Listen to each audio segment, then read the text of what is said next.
রাশিয়ার কাছ থেকে তেল কেনায় আবারও ভারতের উপর অতিরিক্ত শুল্ক আরোপের হুমকি দিয়েছে যুক্তরাষ্ট্রের প্রেসিডেন্ট ডোনাল্ড ট্রাম্প। মার্কিন প্রেসিডেন্টের নতুন এই হুমকির পর ভারতের পাশে দাঁড়ালো রাশিয়া।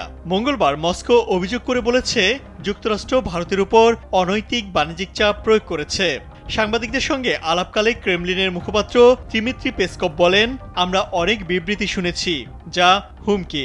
বিভিন্ন দেশকে রাশিয়ার সঙ্গে বাণিজ্যিক সম্পর্ক ছিন্ন করতে বাধ্য করার চেষ্টা হিসেবে এসব হুমকি দেওয়া হচ্ছে।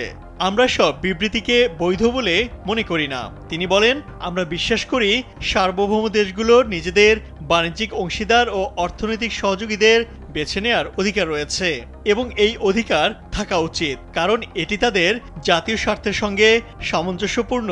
এদিকে মার্কিন প্রেসিডেন্ট ডোনাল্ড ট্রাম্প আগামী শুক্রবার থেকে রাশিয়ার উপর নতুন নিষেধাজ্ঞা আরোপের ঘোষণা দিয়েছেন। রাশিয়া যদি ৩.৫ বছর ধরে চলা ইউক্রেন যুদ্ধ বন্ধে কার্যকর কোনো পদক্ষেপ না নেয়, তাহলে এই নিষেধাজ্ঞা আরোপ করা হবে বলে জানিয়েছেন তিনি।